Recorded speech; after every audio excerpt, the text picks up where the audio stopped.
Cette année, en 2016, c'est la 19e édition du festival Saperlipopette. C'est la 3e année consécutive que j'ai choisi une thématique. Et cette année, pour cette édition, c'est « Il était une fois, aujourd'hui ». L'idée, c'est de réexplorer ou d'explorer les contes de notre enfance et puis de se dire « mais pourquoi on choisit toujours les contes de notre enfance, c'est-à-dire Le Petit Chaperon Rouge, La Belle au Bois dormant, Blanche-Neige, et pourquoi on ne se saisit pas des nouvelles écritures contemporaines, parce que depuis quelques années, il y a pléthore d'écrivains qui écrivent pour le jeune public. Voilà, c'est cette grande question, en fait, que j'avais envie d'interroger pendant ce week-end du festival Saperlipopette.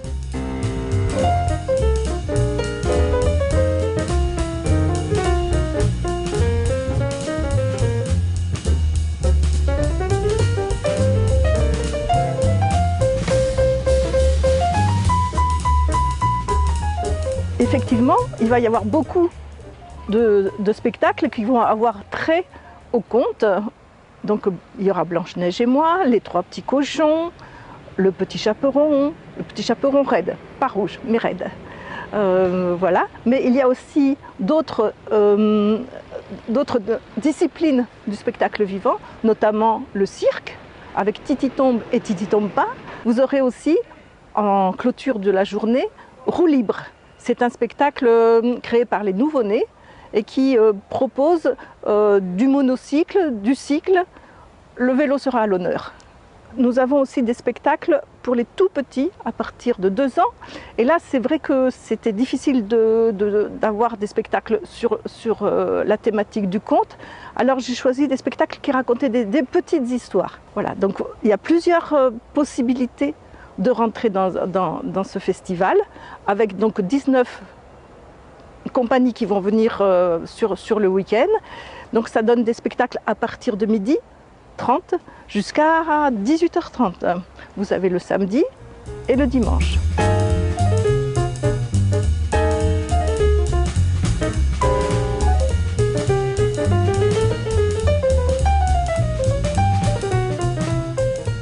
Au-delà de ces spectacles, il y a aussi 25 découvertes.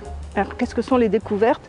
Les découvertes, ce sont des ateliers, par exemple des ateliers corporels avec le centre du cirque Balthazar, des ateliers ludiques avec l'association Stratagème, et puis plein de nouveautés. Et puis vous aurez aussi des spectacles gratuits. Les rendez-vous Pinède, ça s'appelle, il y en a un à 13h et il y en aura un à 16h.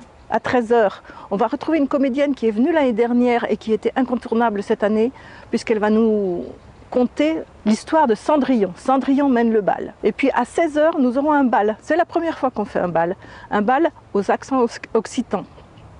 C'est à 16h et si les enfants veulent venir costumer, ça sera notre plus grande joie. Toute l'équipe du festival est heureuse de vous accueillir le 7 et 8 mai au Domaine d'Eau pour le festival. Puis après, vous pouvez partir avec nous sur le département, dans les 18 communes qui nous accueillent et aussi au domaine d'art et de culture de Baïssan à Sortie Ouest, le 21 et 22 mai. À bientôt, j'espère. Alors la 11e édition du Festival Arabesque commencera le 11 pour s'achever le 22 mai prochain. Pourquoi on a créé ce festival? En quelques mots, on a voulu corriger l'idée qu'on se faisait du monde arabe, de la culture du monde arabe. C'est-à-dire que le monde arabe était associé malheureusement à des événements beaucoup plus dramatiques qu'autre chose, mais nous on a voulu justement mettre un coup de projecteur à la création contemporaine arabe, aussi traditionnelle, vraiment de tout le monde arabe, montrer que le monde arabe ce n'était pas forcément ce qui était toujours véhiculé à travers les médias. Et je pense qu'on a réussi parce qu'on a commencé avec 1500 spectateurs. Et l'année dernière, pour la 10e édition, donc l'édition anniversaire, à travers les expos, les déambres, on a touché à peu près 200 000 personnes. Donc c'est dire que quand même on nous attendait peut-être un peu au tournant, on y était, en se tournant, on a tourné mais on y était.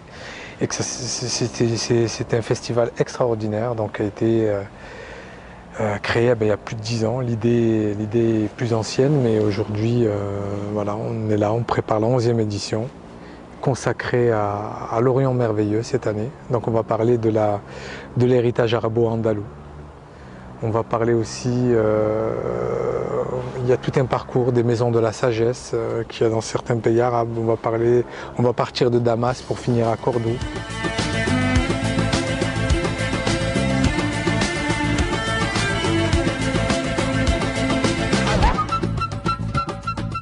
Le festival se terminera ici, au Domaine d'Eau, lieu où a été pensé, inventé, rêvé le festival arabesque. Donc j'aime à le rappeler que c'est vraiment un festival qui a été pensé pour ce domaine-là.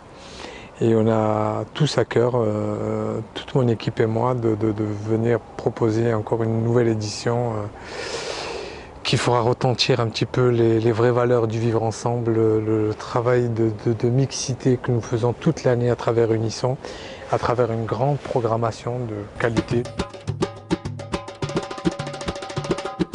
Donc on va accueillir Wahed Bouassoun, la Syrienne Wahed Bouassoun, le grand cabaret Tam Tam. On va accueillir Felag, l'incontournable pour le dernier spectacle de Felag, le Blade Runner on l'a appelé. Donc c'est son spectacle, Blade Runner, mais nous on a nommé le Blade Runner justement.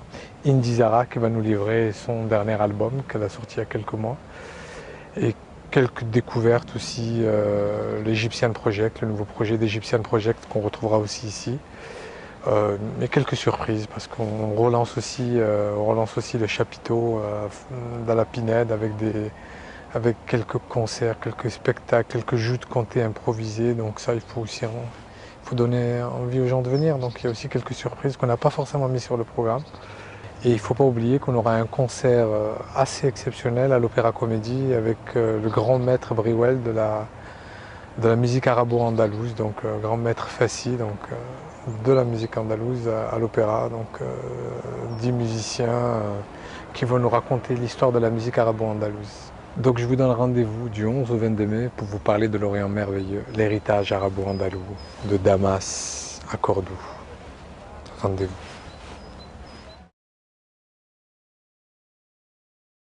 L'emblème du Printemps des comédiens depuis 30 ans, c'est l'Arlequin. Et d'ailleurs, on voit le théâtre Jean-Claude Carrière qui est habillé d'un manteau d'Arlequin avec ses losanges. Et nous avons décidé d'accueillir un spectacle mythique de la production européenne, qui est l'Arlequin, serviteur de 2 mètres, de Goldoni, mis en scène par Strehler. C'est un spectacle emblématique à plusieurs endroits. D'abord pour cette figure de l'Arlequin. Ensuite parce qu'il est créé en 1947 par Strehler, dans une Europe en reconstruction. Et Strehler interroge aussi la reconstruction du théâtre italien, puisque Goldoni, en 1745, prend un canevas de commedia dell'arte, qui est un art finissant, un art épuisé, et va le coucher sur le papier et va inventer la comédie à l'italienne, un peu comme Molière le fait avec la comédie de mœurs. Donc il y a là tout un sens de la transmission du théâtre qu'on retrouve tout au long de ce Printemps des comédiens, puisqu'il a été construit avec les grands maîtres du théâtre européen. Je parle de Strehler, je parle de Peter Brook, qui sera là avec son dernier spectacle autour du Mahabharata, Battlefield, qui lui interroge avec ce poème 15 fois plus long que la Bible, la façon dont on peut reconstruire le monde après la guerre, comment on enterre ses morts, comment on reprend un sentiment heureux, dont Peter Brook pour 2 ou 3 représentations au Micocoulier.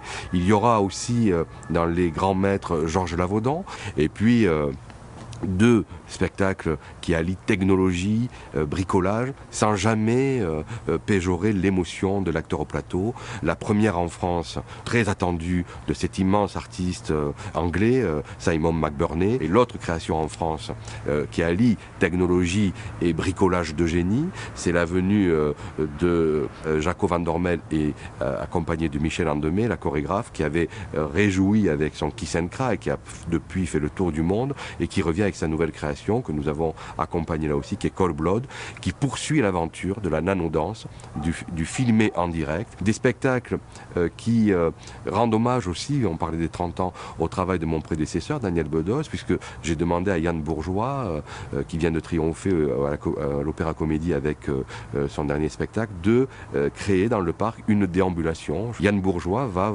proposer aux spectateurs une performance sur la suspension, la gravitation, l'art du point de suspension. Et je crois que ça va être un moment de pure poésie. Nous aurons aussi le Cirque Poussière qui sera là. Nous aurons une jeune compagnie qui vient d'Andalousie pour un spectacle à 18h.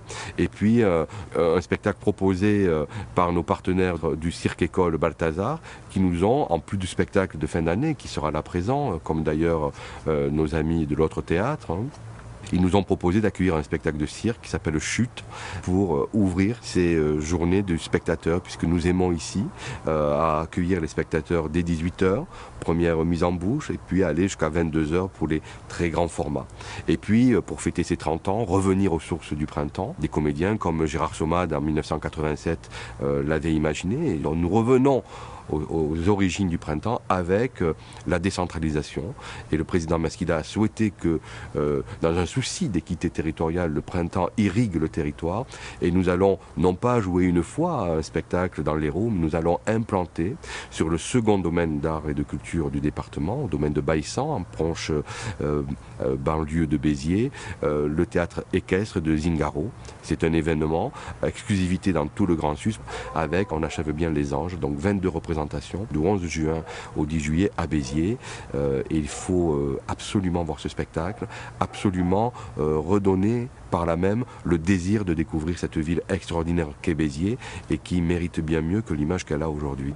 Nous aurons une grande production de l'École nationale supérieure d'art dramatique avec 4 productions qui seront jouées au théâtre du Hangar, où nous verrons un groupe d'étudiants qui va sortir de l'école dirigé par 4 grands metteurs en scène, des grands textes, donc de Strehler, mythe européen du théâtre 1947 jusqu'à aujourd'hui la formation pour montrer que le théâtre regarde l'avant et que malgré les difficultés présentes nous avons beaucoup d'espérance.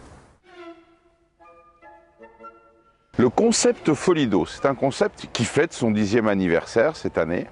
C'est autour de, alors on va appeler l'opérette, la comédie musicale, bref c'est tout ce qui n'est pas triste à l'opéra. Et c'est un spectacle vivant, les Folido, qui intègre musique et théâtre, évidemment, comme l'opérette le veut, mais aussi toujours la danse. Voilà. Alors Offenbach est particulièrement à l'honneur, et cette année sera à l'honneur avec Orphée, aux Enfers, même si ce n'est pas un festival Offenbach, mais Offenbach a quand même énormément marqué la fin du 19e siècle, et avec des thèmes et des principes qui sont toujours d'actualité. Là, on est sur le mythe, le théâtre de l'amour, Orphée aux Enfers, on reprend un thème mythique, mais en fait, pour se moquer effectivement de l'amour au 19e siècle, qui ressemble fort à l'amour au 21e siècle, avec les ingrédients, l'infidélité, la pleutrerie, voilà, l'excitation, le côté blasé, voilà. Tout ce qui fait qu'aujourd'hui, tous ces ingrédients qui font qu'on peut rire de l'amour, et ça Offenbach adore ça. Donc c'est un opéra plutôt féerique, parce que c'est pas simplement du théâtre de boulevard, c'est pas simplement Feydeau, Offenbach, c'est aussi énormément de poésie musicale et énormément de féerie.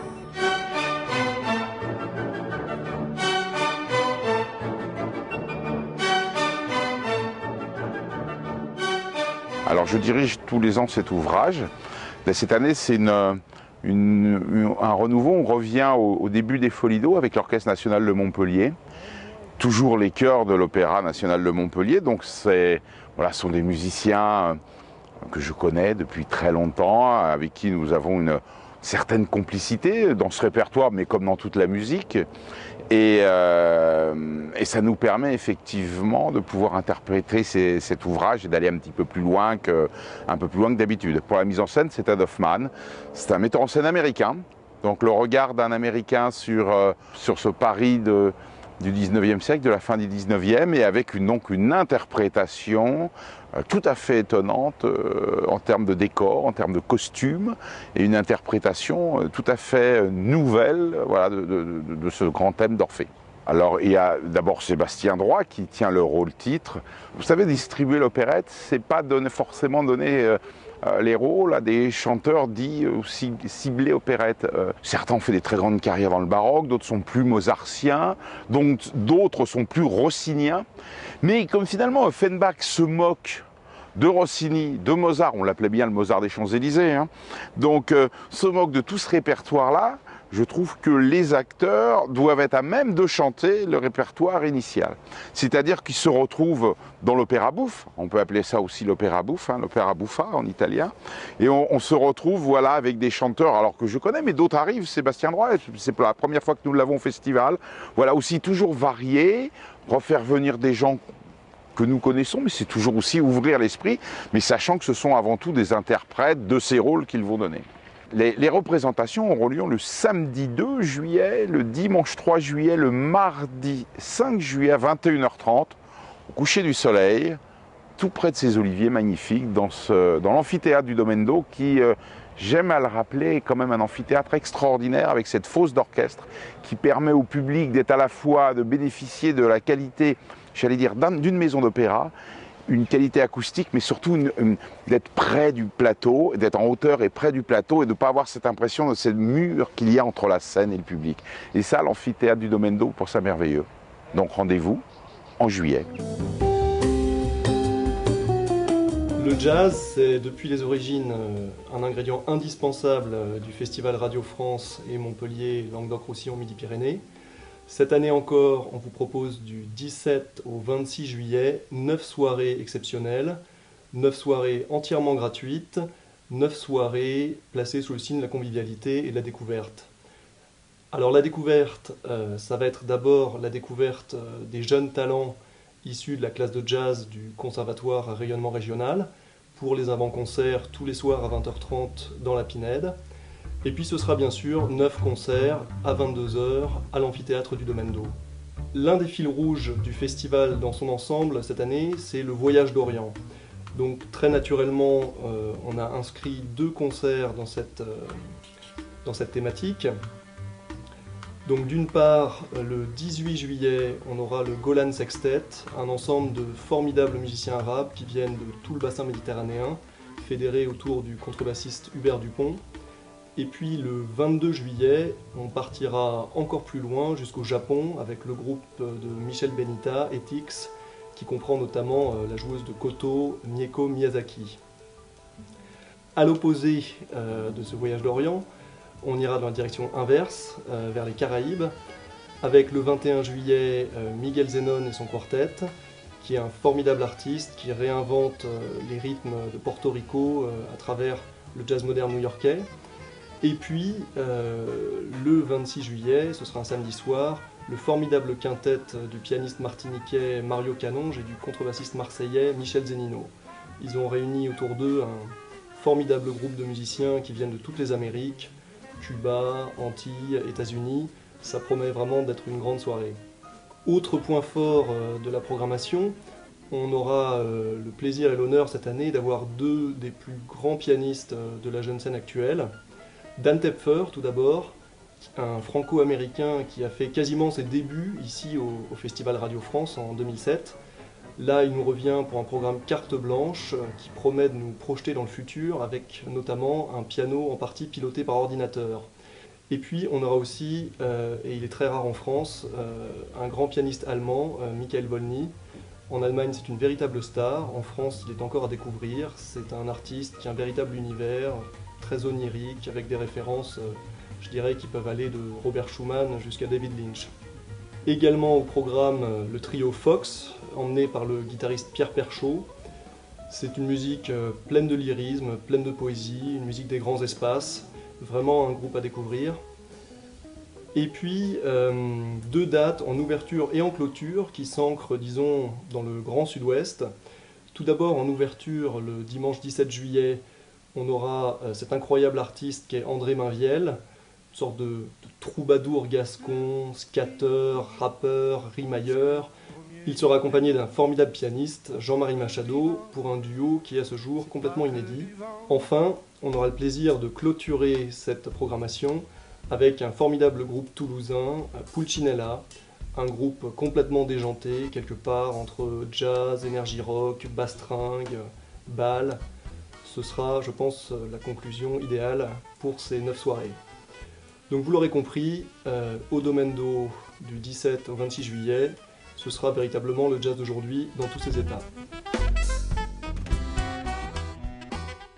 Les Nuits d'Eau, c'est avant tout un festival de découverte musicale et cinématographique.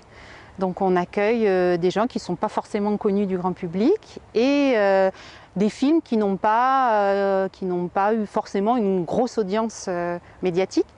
Mais parfois aussi on s'autorise quand même une tête d'affiche par-ci par-là et puis un film culte parce que ça fait du bien.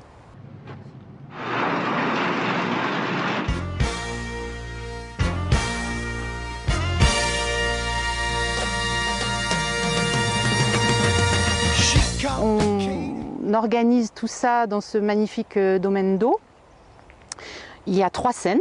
Une scène sous la Pinède pour accueillir le premier concert à 20 h. Ensuite, on va jusqu'à l'amphithéâtre de plein air où on peut diffuser le film sur un écran géant sous les étoiles. Et la 3e partie se déroule sous le chapiteau, à quelques mètres, chaque lieu est à quelques mètres l'un de l'autre, pour écouter un dernier concert vers 23 h.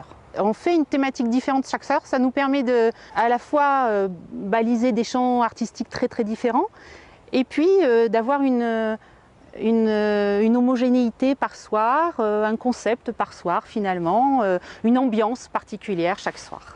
Alors on va ouvrir le festival avec une nuit pour danser. C'est un peu pour faire un pied de nez à tous ceux qui ne veulent pas qu'on écoute de la musique, qu'on danse et qui voudraient restreindre nos libertés.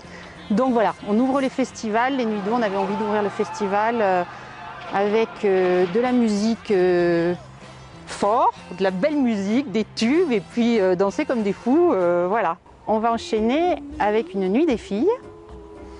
Là, l'idée, c'était de saluer toutes ces femmes qui sont musiciennes, comédiennes, réalisatrices et qui mènent leur chemin peut-être avec un peu plus de difficultés que les hommes, et c'était une manière de leur rendre un hommage.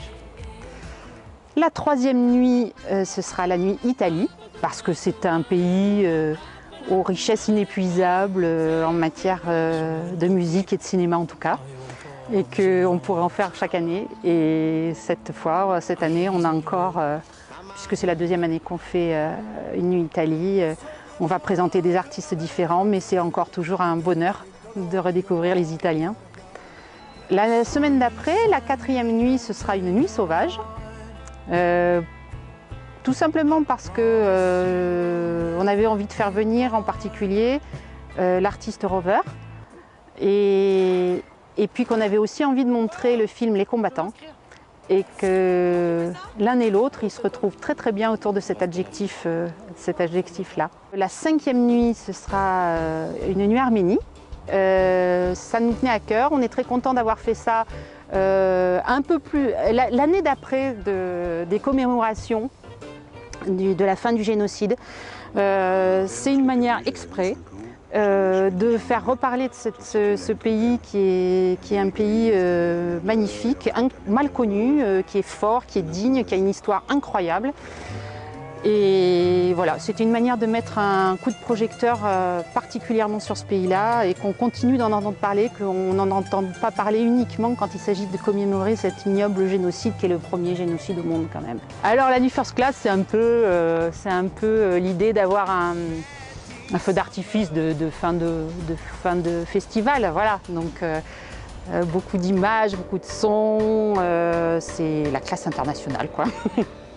Voilà, bah écoutez, une 13e édition sous le signe un peu des battants, des battantes, de la quête de liberté et de l'amusement contre tous les obscurantismes. La programmation du domaine d'eau est une programmation plurielle, coordonnée par la direction générale et orchestrée par différents programmateurs. Donc c'est une programmation qui fait la part belle au théâtre bien sûr, mais aussi à la musique, toutes les musiques, au jeune public et au cirque. Chaque fois que je reçois des lettres, surtout comme ce matin, le canon peut tourner, je ne l'entends plus. Les premiers jours, j'étais sombre et triste. Mais toute ma mélancolie a fondu et je suis redevenue comme auparavant. Je porte à l'auriculaire une chevalière 1.4 carats, large comme ma face. On dit que je prends des airs, je fais des manières, mais quand je donne ma main, tu l'embrasses.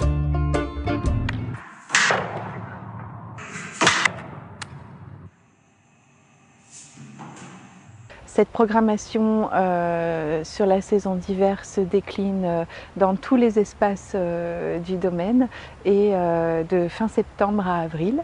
Dès le printemps, différents festivals se succèdent dans tout le domaine d'eau, à l'extérieur, dans les salles, dans l'amphithéâtre. On démarre d'abord par Saperlipopette, suivi d'Arabesque. Très vite, c'est le printemps des comédiens pendant tout le mois de juin. Ensuite, Folie Lyrique, puis Radio France et pour terminer l'été en musique, les Nuits d'eau. Et là, le rideau se baisse sur les festivals et nous repartons sur une nouvelle saison où chacune des propositions que l'on trouve dans les festivals se réinvente et se réinterprète l'hiver. C'est un domaine qui en somme ne ferme jamais réellement ses portes puisqu'au festival d'été succède la saison d'hiver de septembre à avril pour votre plus grand plaisir et pour tout un tas de découvertes partagées.